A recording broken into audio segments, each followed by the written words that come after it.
Hi folks. So my brain is always thinking, and ever since I was down at Dad's last year and I got this from him, apparently he's got half a dozen of these he built.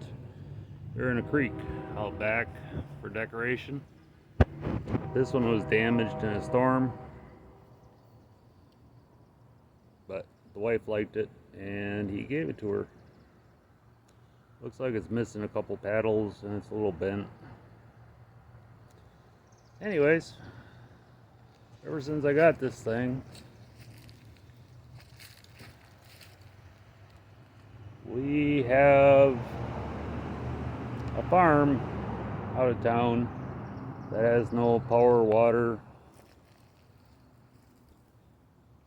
So I was thinking, we go out there every once in a while.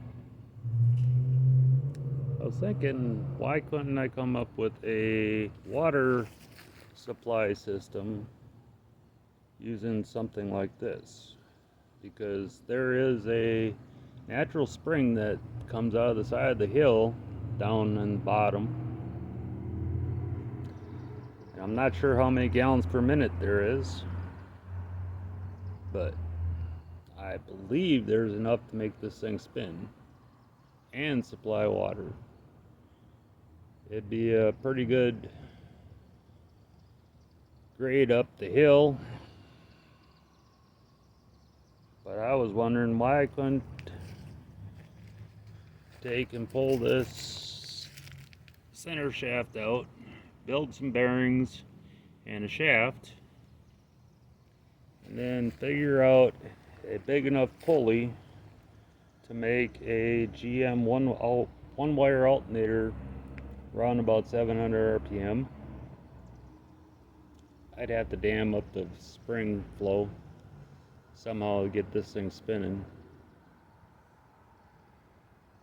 and have a battery with a 12-volt pump with a hose that goes into the spring and pumps the water up to a 500-gallon container on top of the hill,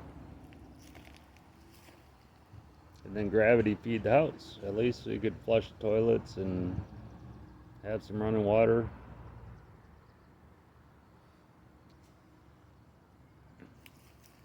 I'd have to fix a couple paddles, and like I said, she's a little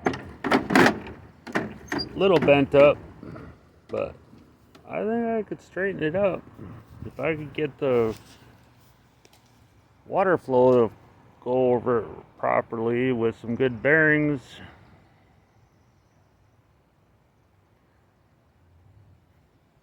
Try and figure out the pulley system so the alternator is spinning. I just need 700 RPM out of the alternator, and she pump freaking 12 volts and it has an internal regulator, so I don't have to worry about it, and a marine battery, and then a pump. And it doesn't matter if by the time it gets to the top of the hill if it's a trickle, because if you have a 500-gallon container has a trickle going in it all week, you'd have plenty of freaking water. It's just a thought. Anyways, leave a comment.